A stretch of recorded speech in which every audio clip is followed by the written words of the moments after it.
presse entière s'est emparée du plus mystérieux et du plus tragique des faits divers de ces dernières années. L'affaire du pain qui rend fou. La paisible petite ville de Pont-Saint-Esprit a été la proie de ce mal inexplicable qui a frappé plus de 200 personnes. Des crises de folie hallucinatoires dues à la présence dans le pain de l'ergotine, le poison des céréales, ont fait plusieurs morts. La vente du pain a été aussitôt interdite.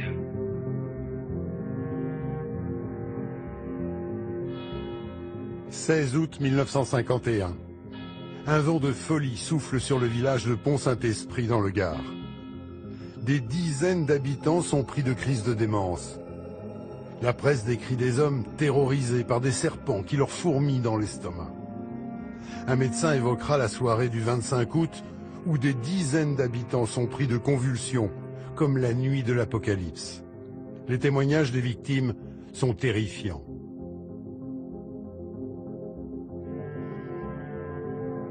Je suis resté exactement 21 jours sans dormir. Absolument impossible de fermer l'œil, malgré tous les calmants et somnifères que le médecin a pu m'administrer.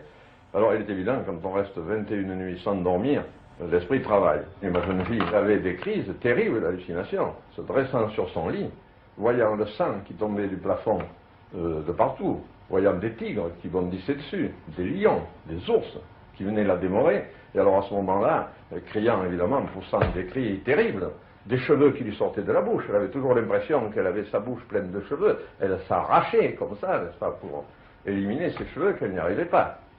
Et vous vous souvenez de quelque chose, mademoiselle? Oh, rien du tout, monsieur. À Pont-Saint-Esprit, on appelle ça le drame du pain maudit. Car les malades ont tous mangé le pain de la boulangerie Brillant. C'est la première fois en France qu'un village entier devient fou. La presse fait ses gros titres et s'interroge sur les raisons de cette hallucination collective. À Pont-Saint-Esprit, c'est la panique. On se rue désormais sur les biscottes. Rapidement, les corbillards se succèdent dans la bourgade. On comptera 7 morts, 300 personnes intoxiquées et une cinquantaine internées en psychiatrie.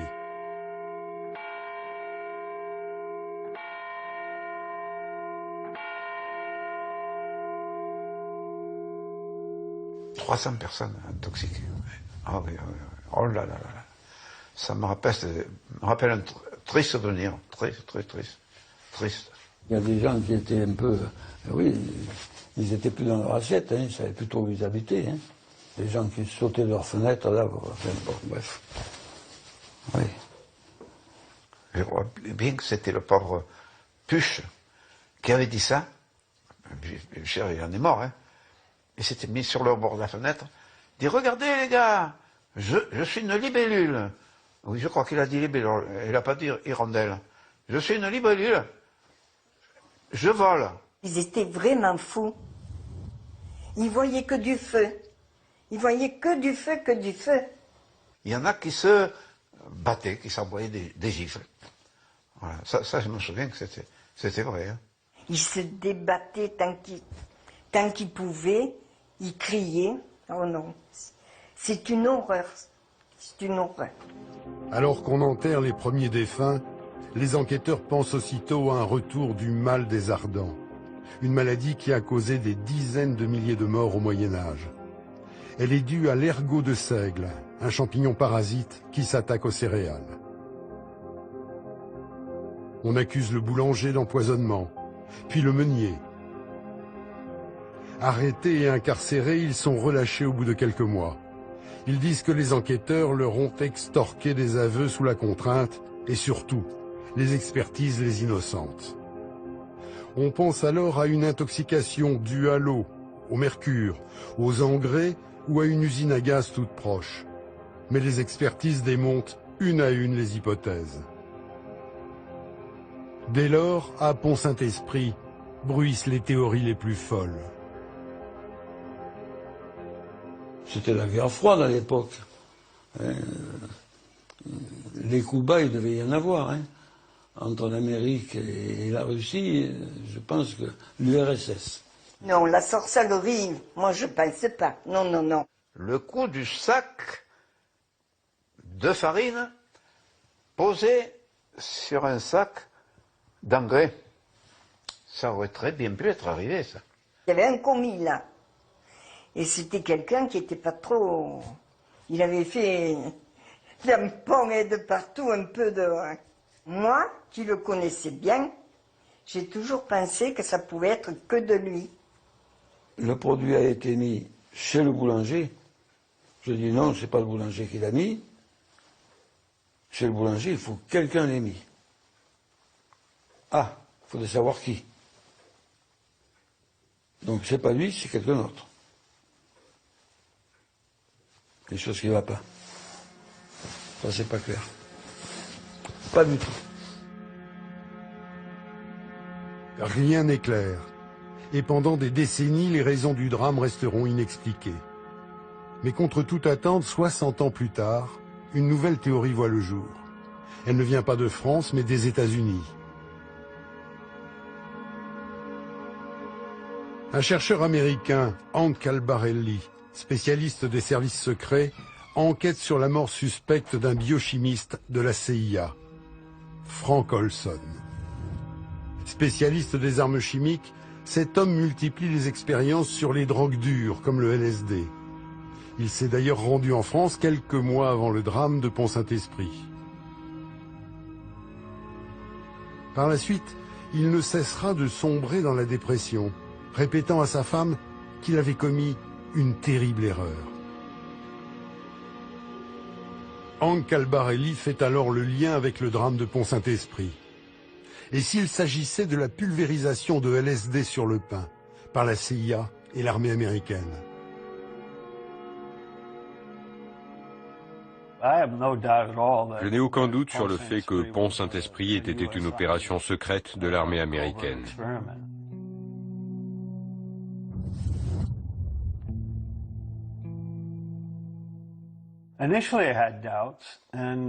Au début, j'avais des doutes, et je pense que ces doutes étaient dus au fait qu'au fond de moi-même, j'espérais secrètement que ce ne soit pas une expérimentation.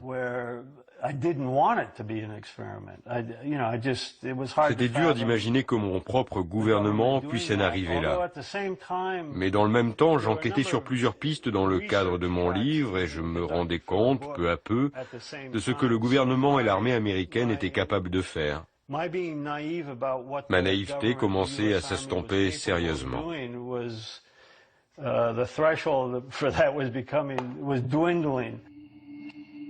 Est-il possible que les Américains aient drogué un village entier dans un pays allié, provoquant sans doute involontairement la mort de 7 habitants?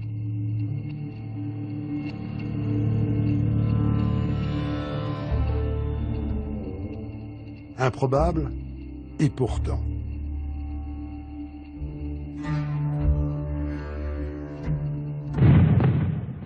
Pour comprendre ce qui s'est passé à Pont-Saint-Esprit, il faut revenir à la fin de la Seconde Guerre mondiale. Dans les camps, on découvre l'ampleur des monstruosités commises par les nazis. Il y a notamment des expérimentations insoutenables, pratiquées sur des milliers de prisonniers par des chimistes ou des médecins. Des hommes lacérés, empoisonnés, écorchés vifs, irradiés. Les Alliés traquent les criminels de guerre du régime hitlérien. En 1946, à Nuremberg, débute le procès des médecins. Ils jugent 22 hommes et une femme qui ont commis des expérimentations sur des êtres humains, transformés en rats de laboratoire. Ce procès se veut exemplaire. 7 accusés sont condamnés à mort, 11 à des peines de prison et 5 acquittés.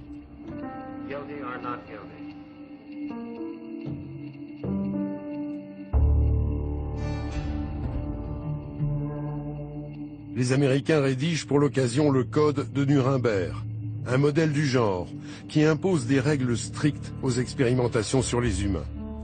Il dit notamment: le consentement volontaire du sujet est absolument essentiel. L'expérience doit être conduite de façon telle que soit évitée toute souffrance et toute atteinte physique et mentale non nécessaire. Alors que l'encre des procès de Nuremberg sèche encore, le cynisme des vainqueurs est sans limite.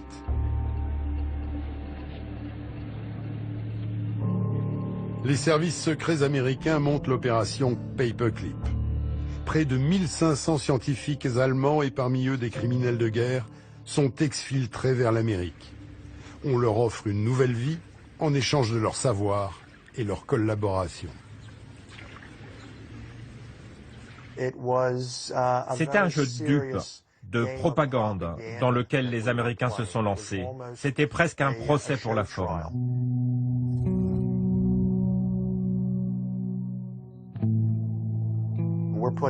On traînait les nazis en justice, mais en même temps, derrière le rideau, on faisait nous-mêmes des choses atroces.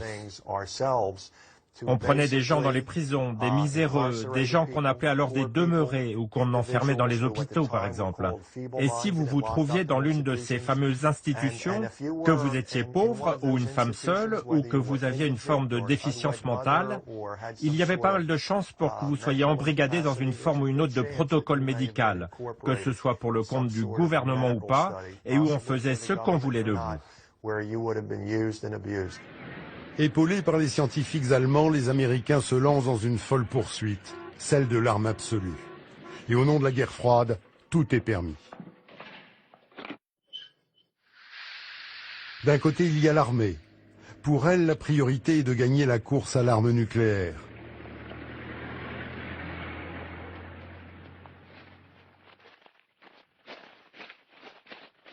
Alors, pour tester les effets des irradiations à grande échelle, elle utilise ses propres soldats, car ils sont dociles et disciplinés.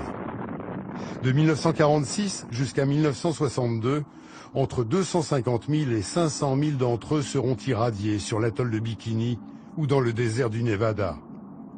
On expose les militaires sans aucune protection, étrangers aux risques qu'ils encourent. Et c'est à coups de balai que l'on nettoie les particules irradiées. Ces images servent de propagande à une armée qui veut afficher sa toute-puissance technologique.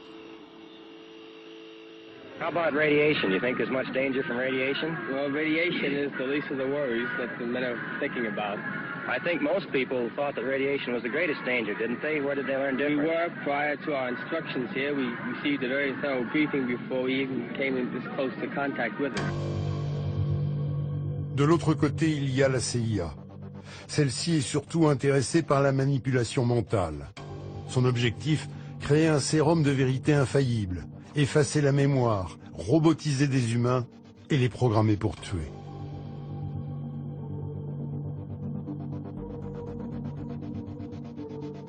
Cela tombe bien, car en 1948, un chercheur des laboratoires Sandoz, Albert Hofmann, découvre une molécule qui met en ébullition les services secrets. Le diéthylamide de l'acide lysergique, ou LSD. C'est un dérivé de l'ergot de seigle, ce même parasite qu'on a longtemps tenu pour responsable du drame de Pont-Saint-Esprit. On pense alors que les effets hallucinatoires de cette drogue sont la clé de la manipulation mentale. Craignant que les soviétiques ne mettent la main sur les échantillons de Sandoz, les Américains achètent tout le stock. La découverte du LSD est aussi une aubaine pour l'armée, car en marge du nucléaire, elle cherche une arme qui permette de soumettre un ennemi sans tirer un coup de feu. L'homme qui sera longtemps à la tête de ce programme, c'est James Ketchum, ici en uniforme. C'est un psychiatre qui travaille désormais pour les militaires. En bon patriote, il est prêt à aller très loin dans ses recherches. Il teste donc une trentaine de drogues, mais surtout le LSD et le redoutable benzylate. 7000 soldats vont passer entre ses mains. Des centaines d'entre eux ont attaqué l'armée en justice en raison des effets secondaires qu'ils ressentent encore et qu'ils attribuent à ces drogues. Quoique mis en examen, James Ketchum voit les choses autrement. Je pense que c'était des vrais patriotes, et on ne les a pas assez remerciés pour ça. On les a traités de rats de laboratoire innocents, mais ce n'était pas du tout ça.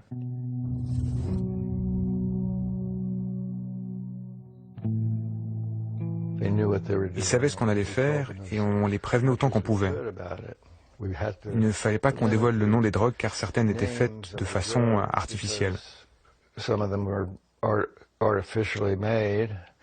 Et si on donnait le nom, ça aurait permis de donner leurs composants. On avait peur que les Soviétiques les découvrent, car ils nous espionnaient. On pensait qu'ils étaient en avance sur nous, mais en fait, ce n'était pas le cas. Alors ils nous pistaient pour voir ce qu'ils pouvaient apprendre de ce qu'on faisait. Ils ont d'ailleurs développé les mêmes drogues par la suite.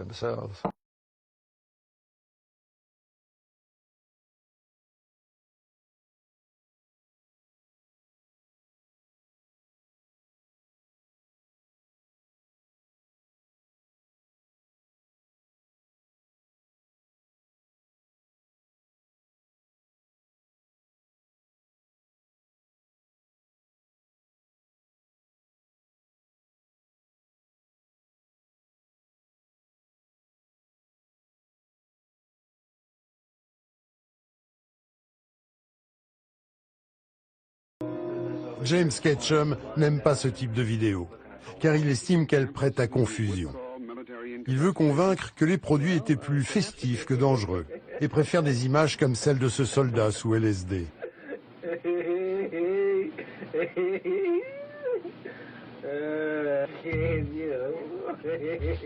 Il met aussi en avant la vidéo de ces volontaires à qui on a administré des doses minimes de LSD. Quelques minutes plus tard, ils sont incapables de répondre à des ordres simples. Incapables aussi de réaliser des exercices basiques.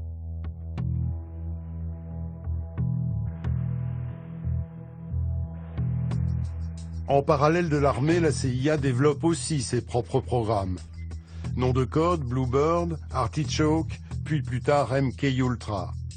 Mais pour lancer des expériences à grande échelle, il faut des fonds. En 1950, la guerre de Corée sert de prétexte idéal. Des soldats américains sont faits prisonniers. Pendant leur détention, certains pilotes avouent avoir bombardé la Corée avec des armes chimiques, ce qui est interdit. Les Américains crient à la manipulation. La CIA profite de l'aubaine pour obtenir des budgets lui permettant de travailler sur le lavage de cerveau. Pendant la guerre en Corée, les pilotes américains qui étaient capturés ont apparemment commencé à faire de faux aveux sur la guerre chimique.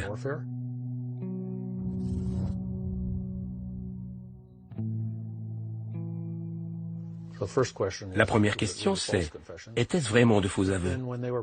Quand on les a ramenés aux États-Unis, les psychiatres militaires les ont débriefés et ont déclaré que ces Américains avaient été victimes de manipulation mentale et que pour des raisons défensives uniquement, il fallait nous y mettre aussi. C'est ainsi qu'on a pu déclencher le projet MK-Ultra et avant ça, il y avait Bluebird et Artichoke. Les raisons étaient soi-disant pour se défendre face aux communistes. Le seul souci, c'est que la guerre de Corée a commencé en juin 1950, mais l'opération Bluebird a été signée par le chef de la CIA en avril 1950. La course est lancée et il n'y a plus de limite.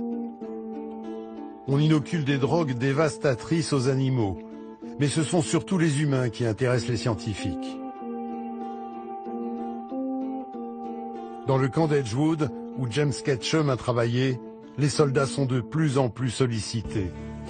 Ceux-ci pensent tester des masques à gaz. En réalité, les recharges sont remplies d'un produit toxique. Ils testaient toute une gamme de drogues hallucinogènes, comme le LSD, la marijuana ou des produits comme ça. Mais ils en ont profité pour faire des recherches sur d'autres drogues à haute dose, comme l'atropine, la scopolamine ou le benzylate. Des drogues très puissantes. Au bout d'un moment, beaucoup de ces soldats n'étaient plus bons à rien et les médecins ne pouvaient plus poursuivre leurs tests car il s'agissait d'un laboratoire aux capacités limitées. En d'autres termes, ils devaient trouver de nouveaux terrains d'expérimentation.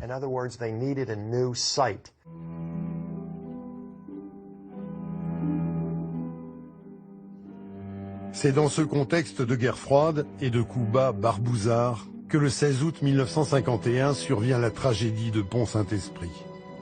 La France est en disette économique et les Américains se méfient de cet allié ingérable. Le village est alors aux mains des socialistes. Aux yeux de l'Amérique, ce sont les rouges. ils sont l'avant-garde du péril soviétique. Mais Roger Castillon, le maire, ne croit pas au complot venu de l'étranger. Ce que j'ai du mal à imaginer, c'est pourquoi Pont-Saint-Esprit serait devenu le terreau expérimental de la CIA. Voilà, quoi.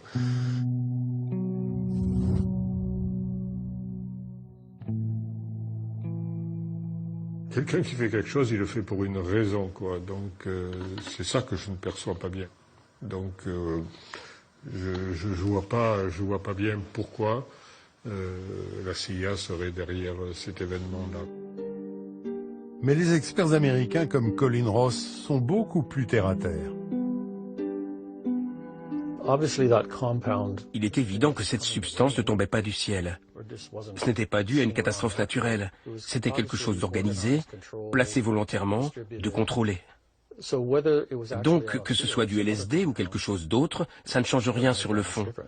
Ce qui s'est passé à Pont-Saint-Esprit n'est pas un phénomène qui s'est déroulé une seule fois dans un petit village français.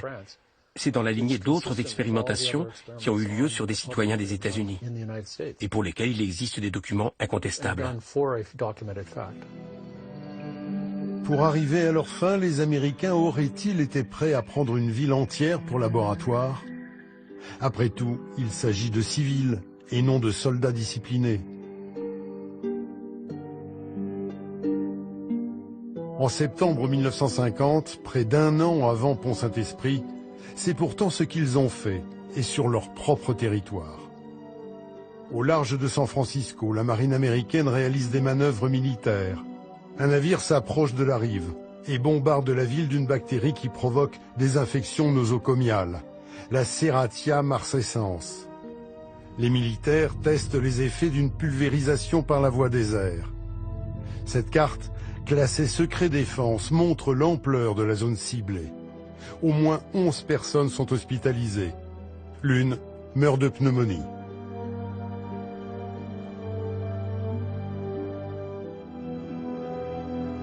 Il s'agit de faits incontestables. Les documents officiels sur cette expérience ont été déclassifiés.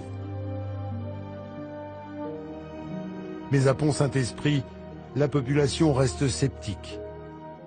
On leur a servi tellement de théories différentes qu'un complot fomenté par les Américains semble irréel. Alors là, hein, là je crois personne, là. Hein, ça fait... Non. Alors, il ne serait pas venu avec un dé à coudre à Pont-Saint-Esprit à mettre un poison ici. Et ça nous aurait foutu de la France entière, les Américains, alors. Hein? À t'en faire. Moi, à mon humble avis, c'est une blague encore inadmissible. Parce qu'on fait quelque chose bien ou on ne le fait pas. Hein. Les habitants du village se demandent aussi pourquoi une drogue réputée festive et adulée par les hippies aurait eu des effets aussi terrifiants chez eux. James Ketchum, le psychiatre militaire devenu grand spécialiste du LSD, reconnaît un peu à contre-cœur que cette drogue est effrayante pour ceux qui en prennent à leur insu. Certaines personnes pouvaient avoir un mauvais trip si on leur donnait du LSD à leur insu. C'est très anxiogène ce genre de drogue. Ceux qui n'avaient jamais essayé, ou ceux qui étaient un peu fragiles, avec une bonne dose de LSD, ils pouvaient avoir un mauvais trip. Comment vous vous sentiriez si on vous donnait une tasse de café et que vous voyez soudain les choses se déformer,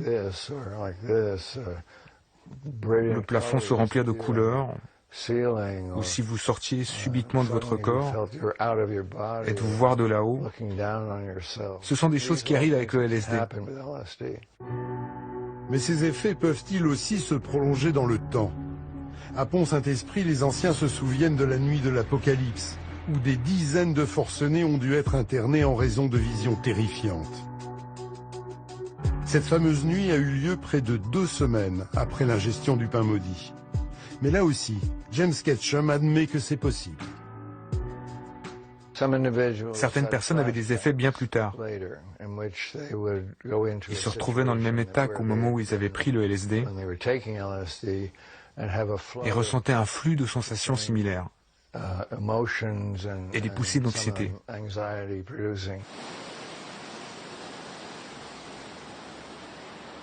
En 1951, les enquêteurs français pensent d'ailleurs au LSD et font appel à Albert Hofmann, l'inventeur de la drogue.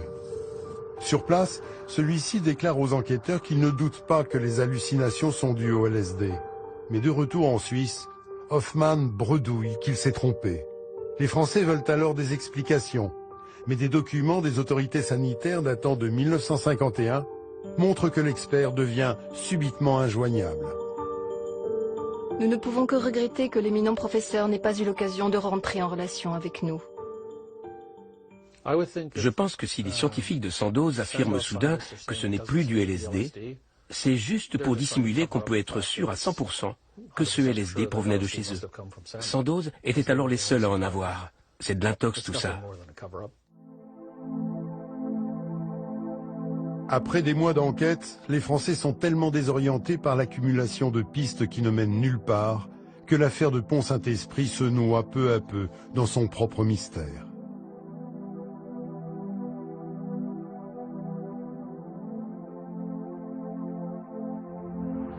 Pendant ce temps, aux États-Unis, les expérimentations continuent. Et elles vont prendre une ampleur jamais atteinte dans aucun pays, y compris le bloc soviétique.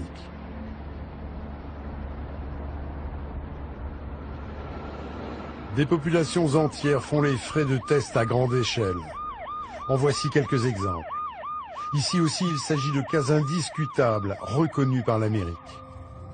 En 1953, on injecte de l'iode radioactive à des nouveau-nés et des mères enceintes à l'université de l'Iowa ou encore celle du Nebraska.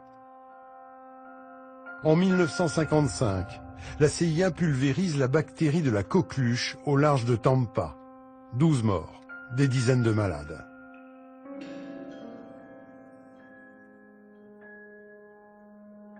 En 1955 toujours, la CIA enrôle des prostituées à San Francisco, ouvre 2 maisons de passe et teste des drogues sur les clients. Les ébats sont filmés à travers un miroir sans teint. En 1956, l'armée lâche des millions de moustiques infestés de la fièvre jaune et de la dengue sur les villes de Savannah et Avon. Plusieurs morts et des centaines de personnes infectées.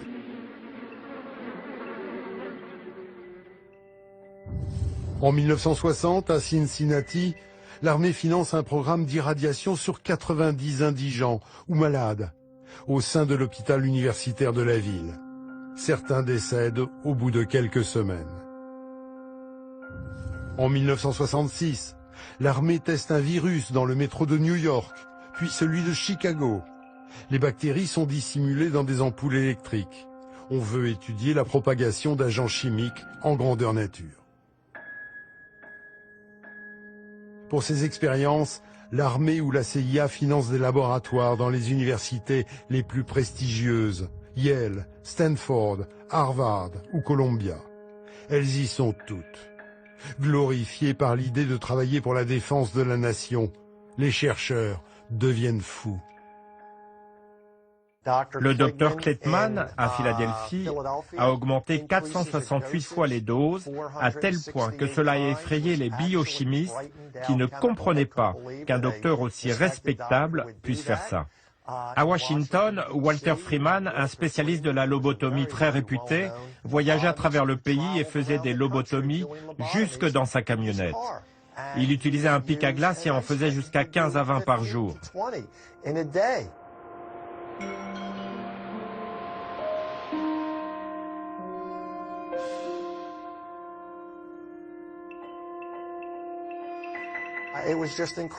C'était juste incroyable ce que les médecins ont fait et pratiquement personne dans le monde médical ne les a dénoncés. C'était vraiment une position criminelle et cela montre à quel point le monde médical était plus intéressé à se protéger plutôt qu'à se soucier de leurs cobayes ou de leurs patients. Ces médecins sont allés bien trop loin et ont fait des choses qui sont tout simplement inconcevables de nos jours. Pour crier son indignation, Allen Hornblom a écrit une demi-douzaine de livres. C'est un ancien gardien de la prison de Holmesburg, en Pennsylvanie. Dès le premier jour de son intégration, il y a plus de 40 ans, il a un choc terrible. J'étais sidéré de voir des dizaines de détenus torse nu, le corps couvert de bandages et de pansements, et je n'arrivais pas à croire que j'allais travailler dans un milieu d'une telle violence. Tous les prisonniers semblaient s'être battus au couteau lors d'une émeute. On lui explique que ce n'est pas en raison de la violence, mais des expérimentations qui y sont menées. Allen sera le premier à dénoncer ce scandale et en perdra son travail. C'était sans doute la plus grande usine à cobayes humains des États-Unis et probablement du monde. De 1951 à 1974, plus de gens ont été enrôlés dans le cadre d'expérimentations de plus en plus nombreuses que dans n'importe quel endroit du monde.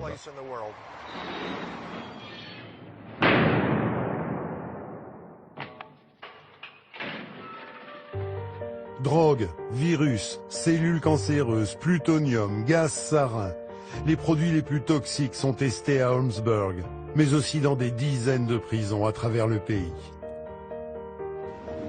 Pour dénoncer ces expérimentations, Allen Hornblum va retrouver d'anciens détenus, comme Youssef. En 1961, cet homme est incarcéré pour vente de marijuana. Il est pauvre, peu éduqué. On lui propose de participer à des tests pour $1 par jour. Depuis, Youssef a dû être opéré du tube digestif. Il a le foie malade, la peau ravagée et ne peut plus travailler. Son premier test, ce sera sur un bain moussant pour le compte de l'entreprise Johnson & Johnson. Ils ont pris de l'adhésif et l'ont appliqué plusieurs fois sur mon dos, jusqu'à ce que les premières couches de peau disparaissent.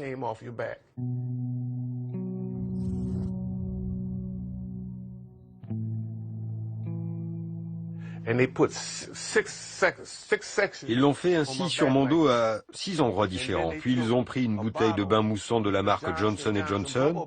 Ils l'ont versé sur un patch qu'ils ont placé sur la zone sensible. Enfin, ils ont utilisé un spray, mais j'ai vu qu'il provenait de l'armée. Je me suis demandé, mais qu'est-ce que Johnson & Johnson a à voir avec ça? Et ils ont pris le spray et m'ont aspergé le dos. Au contact, c'était froid, mais c'était tellement toxique que ça dégageait des vapeurs que je pouvais ressentir jusque dans ma bouche. Sur le chemin du retour, je titubais de plus en plus. Quand je suis arrivé dans ma cellule, boum, je me suis évanoui. Mon dos était en feu et quand je me suis réveillé le lendemain, j'avais d'énormes ampoules pleines de pus sur le dos. Ça me grattait de façon insoutenable. C'était un peu comme un soleil qui brûle tout. Je geignais, je pleurais, je geignais, je pleurais. Mon compagnon de cellule n'en dormait plus. Il y aura un second test qui lui vaudra une opération des intestins. Puis un troisième où il doit réaliser de simples additions, mais en buvant un produit incolore.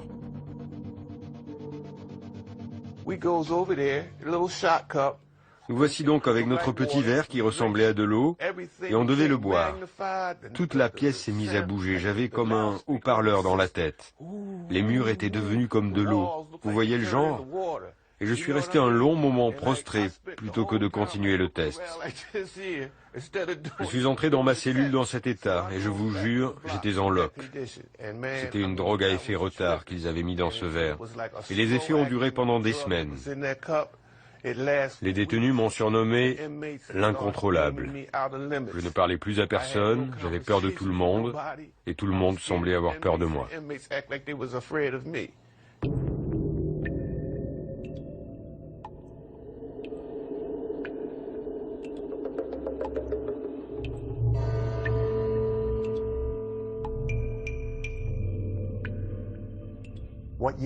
C'était en fait des centaines de minorités sous-éduquées, surtout des Noirs, ou des portoricains d'ailleurs.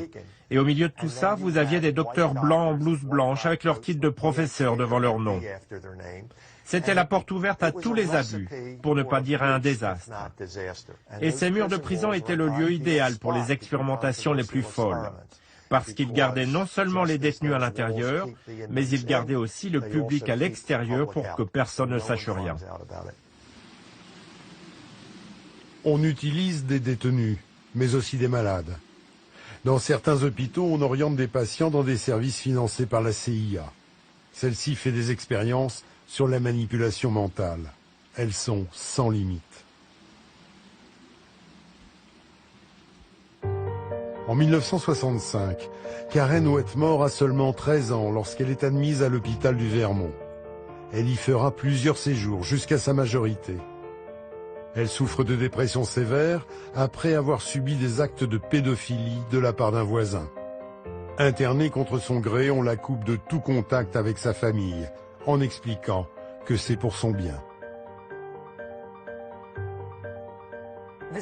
La CIA était surtout en quête d'enfants âgés entre 13 et 18 ans. Ils voulaient leur modifier la personnalité. On se sentait dans un état d'abandon total. Vous êtes là, attaché, enfermé dans cette pièce, et qu'importe si vous criez, qu'importe ce que vous dites, personne ne viendra à votre secours. C'est vraiment quelque chose qui vous traumatise à vie. Les médecins s'acharnent sur Karen. Ils veulent lui effacer la mémoire et en faire un robot à leur merci. Il faudra 30 ans de lutte devant les tribunaux pour que Karen obtienne son dossier médical.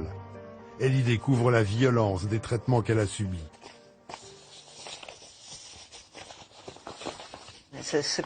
Là, c'est écrit « attaché en totalité ».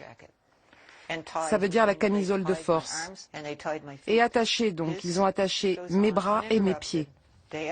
C'était sans interruption, jour après jour, semaine après semaine, février, mars, avril, et tout ça jusqu'au 21 juin 1971. Vous dormez sur le sol, sans couverture ni quoi que ce soit, et mes bras étaient attachés comme ça dans mon dos. Ça, je m'en souviens bien, c'est très douloureux. Ça vous tire sur la nuque, ça vous tire sur les épaules, et pas moyen de s'échapper. Ça rend fou, totalement fou. Et j'étais toute nue. Je pense que ça faisait partie des efforts qu'ils faisaient pour me détruire. Tout ce qu'ils ont fait visait à me détruire. Des mois dans une pièce confinée sans aucun repère. Période pendant laquelle ses bourreaux vont lui administrer toutes sortes de drogues et même des électrochocs à des doses inhumaines.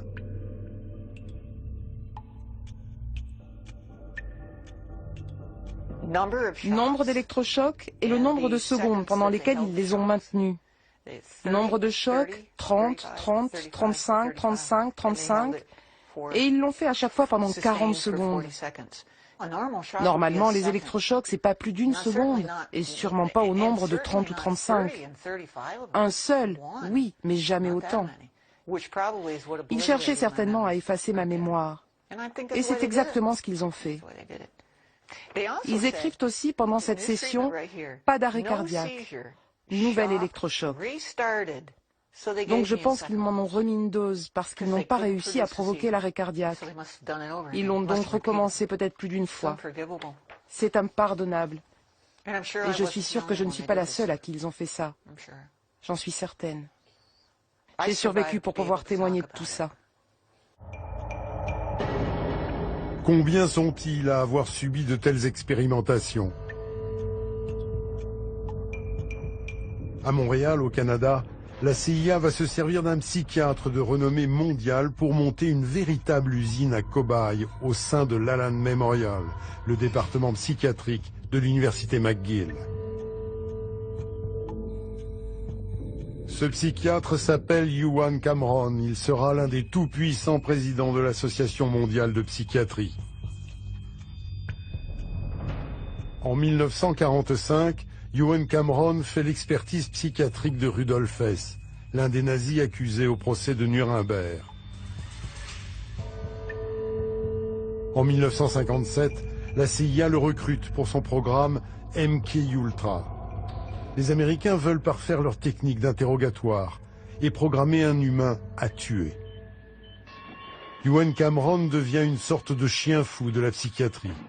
Il plonge ses patients dans des états végétatifs pendant plusieurs semaines, en diffusant jour et nuit des ordres sonores préenregistrés.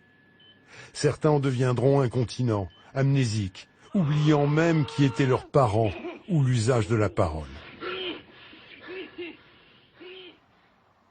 L'hôpital du Vermont où Karen Wetmore a été internée travaillait sur le même programme. Entre les mains des médecins de la CIA, elle a été une poupée de chiffon. Ils ont utilisé des drogues comme le LSD, les électrochocs et aussi des électrochocs chimiques comme le métrazole qu'on m'a administré en 1971. Je l'ai découvert plus tard dans mon dossier médical. C'est une drogue extrêmement puissante, très violente. La CIA elle-même disait que c'était une drogue insoutenable, physiquement et psychologiquement insoutenable. J'ai d'ailleurs retrouvé un document de la CIA qui dit qu'elle était utilisée par les soviétiques sur les prisonniers de guerre et que ceux-ci étaient prêts à dire ou à faire n'importe quoi pour éviter une seconde dose. Quelle drogue formidable, non ?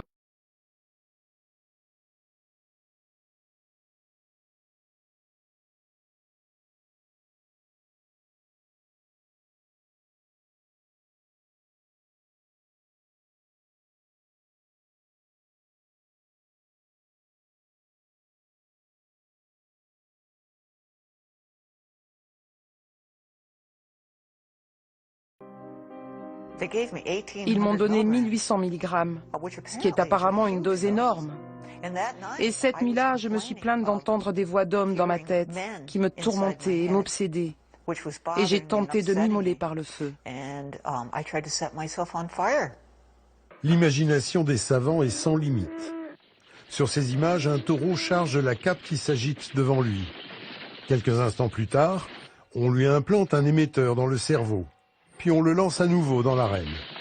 À chaque charge, il reçoit une impulsion qui coupe son élan. Des documents aujourd'hui déclassifiés montrent que des émetteurs plus sophistiqués ont été testés sur des cobayes humains. Il y a toujours des débats sans fin entre ceux qui croient et ceux qui ne croient pas. Mais moi, ce qui m'intéresse, c'est ce que disent les documents. Eh bien, ces documents décrivent clairement l'implantation d'électrodes dans le cerveau des gens, activer ces électrodes à partir d'un transmetteur et changer le comportement des gens. De violents à taper les murs, ils deviennent des moutons. Derrière l'oreille de Karen, il y a justement une cicatrice dont elle ne connaît pas l'origine.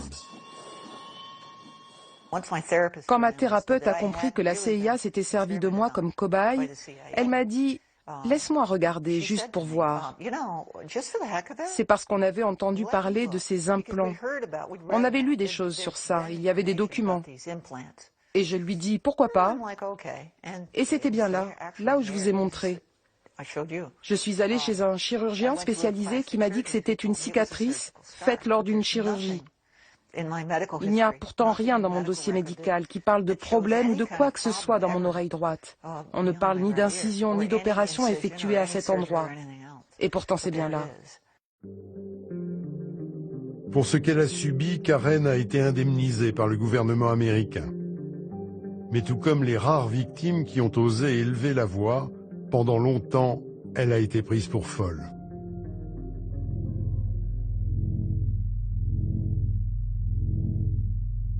Comment la machine à broyer s'est-elle enrayée?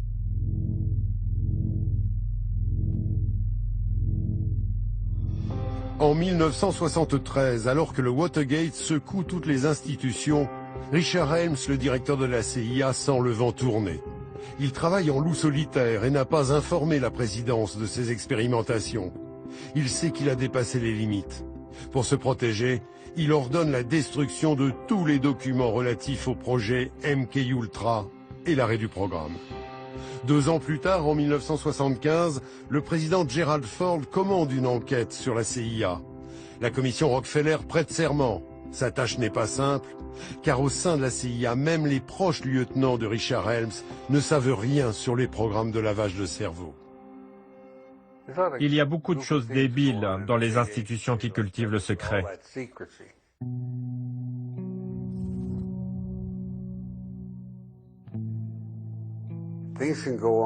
Il y a plein de choses qui s'y passent sans que vous ne sachiez quoi que ce soit, sans que les gens qui travaillent avec le directeur ne sachent quoi que ce soit et que le directeur lui-même ignore. On garde tout sous le couvercle. Si ça marche, on en parle, mais en attendant, mieux vaut ne rien dire, pour ne pas avoir de problème.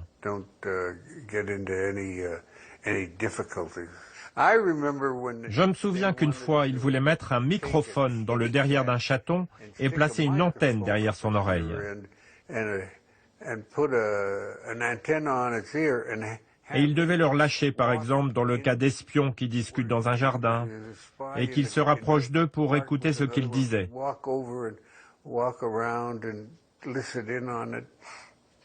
Ils ont d'ailleurs essayé une fois de le faire. Un taxi est arrivé et il a écrasé le chat. La réalité n'a rien de risible. Dans sa hâte à faire disparaître les preuves, la CIA oublie 20 000 documents. C'est une goutte d'eau au regard de tout ce qui a été détruit, mais il révèle qu'elle a financé 149 programmes impliquant 80 institutions, souvent les plus vénérables.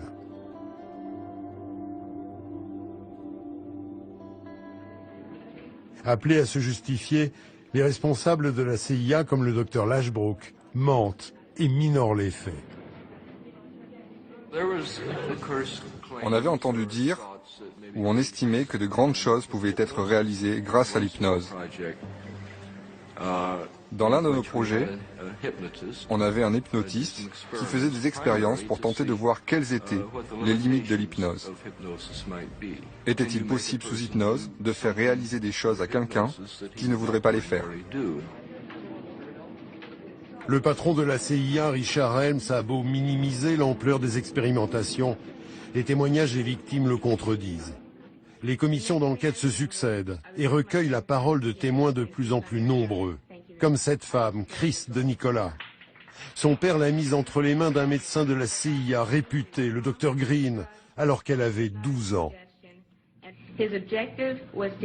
Son but était de me manipuler et faire de moi un tueur professionnel. Le docteur Green avait mis des électrodes sur mon corps et aussi sur ma tête. Il utilisait une sorte de projecteur et répétait en boucle des ordres multiples pour les imprimer dans mon cerveau, tandis qu'une lampe rouge clignotait au-dessus de moi. Entre chaque séance, il utilisait des électrochocs et m'ordonnait de me laisser aller de plus en plus. Chaque ordre devait s'imprégner de plus en plus profondément dans mon cerveau et je devais faire ce qu'il m'ordonnait. Dr. Green voulut par la suite que je tue une poupée qui avait les traits d'un vrai enfant. Puis, c'est le tour de Claudia Mullen, enrôlée à l'âge de 7 ans. Je suis devenu un pion aux mains du gouvernement. Le but était de me soumettre et de créer l'espion idéal à l'aide de produits chimiques, d'irradiation, de drogue, de l'hypnose, de chocs électriques, de plongée dans des tubes remplis d'eau, de privation de sommeil, de lavage de cerveau, d'abus verbaux, physiques, émotionnels et sexuels. J'ai été exploité pendant près de 30 ans de ma vie et la seule explication qu'on m'a donnée est que la fin justifie les moyens et que je servais ma patrie dans ses efforts valeureux pour lutter contre le communisme. Les rapports d'enquête qui résultent de ces témoignages terrifiants vont révéler une certitude.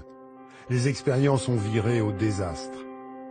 Dans sa quête folle d'un robot humain ou du sérum de vérité, la CIA a échoué. Le 3 octobre 1995, face à l'accumulation des révélations, le président Bill Clinton fait des excuses publiques. Des milliers d'expérimentations gouvernementales ont eu lieu dans les hôpitaux, les universités et sur les bases militaires un peu partout dans le pays. Dans de trop nombreux cas, aucun accord formel n'a été demandé. On a dissimulé à des Américains ce qu'ils subissaient, et bien au-delà des cobayes eux-mêmes, cette tromperie a dupé leur famille et toute la nation.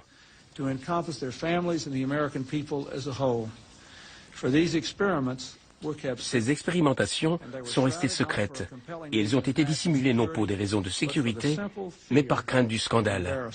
Et ça, c'est anormal. Donc aujourd'hui, au nom d'une nouvelle génération de leaders et des citoyens américains, les États-Unis d'Amérique présentent leurs excuses sincères aux citoyens qui ont été victimes de ces expérimentations, ainsi qu'à leurs familles et à leurs proches.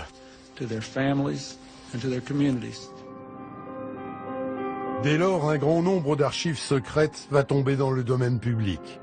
Des chercheurs vont s'intéresser à cette période trouble, et notamment Hank Albarelli. Celui-ci travaille sur la mort suspecte de Frank Olson, le biochimiste qui officiait au sein de la CIA.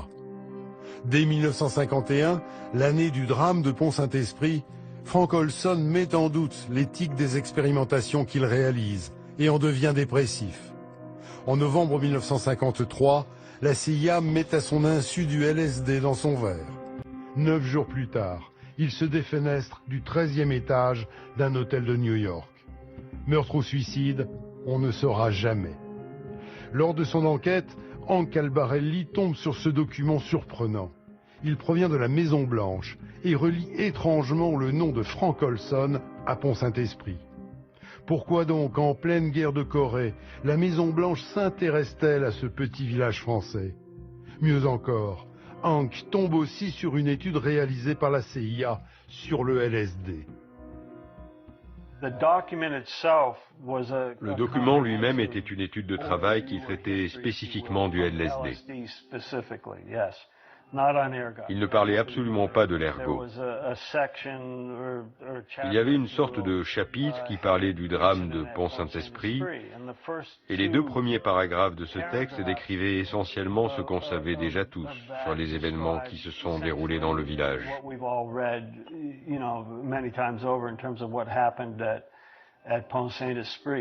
Mais le reste de ce chapitre, la moitié inférieure de cette page et les 2 pages qui suivaient étaient illisibles, totalement barbouillés de noir. Mais surtout, il y a ce document accablant de la CIA. Il date de 1953 et a été sans doute déclassifié par erreur. Un dirigeant des laboratoires Sandoz affirme à un agent secret que l'opération de Pont-Saint-Esprit était bien due au LSD.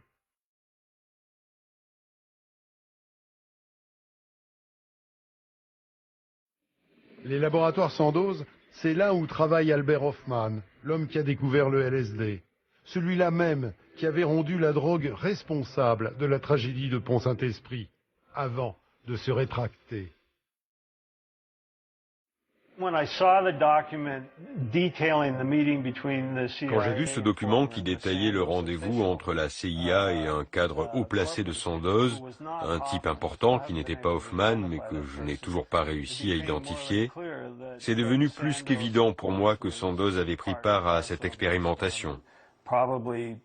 Ils ont sans doute fourni la drogue aux services opérationnels qui ont agi au nom de l'armée américaine basée à Fort Detrick, et ils étaient parfaitement au courant de ce qui s'était passé à Pont-Saint-Esprit.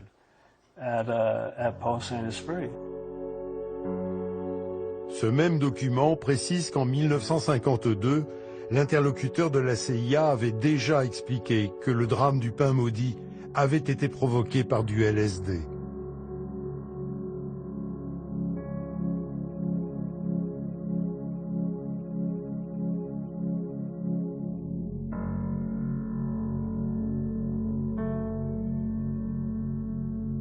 Les autorités françaises ont-elles tenté d'étouffer l'affaire? Plusieurs années après le drame, un responsable de l'association des victimes s'étonnait du manque d'entrain des enquêteurs. J'aurais dû recevoir au moins une fois la visite d'un inspecteur. Or, jamais je n'ai reçu la visite d'un policier. Et aucune des victimes de l'intoxication ne peut prouver aujourd'hui qu'elle a reçu la visite d'un inspecteur de la PJ. Les parents d'une des principales victimes, un jeune homme de 24 ans, M. Moulin, ont demandé au juge d'instruction d'effectuer des prélèvements de viscères sur le corps de leur fils et qui n'ont pas obtenu satisfaction.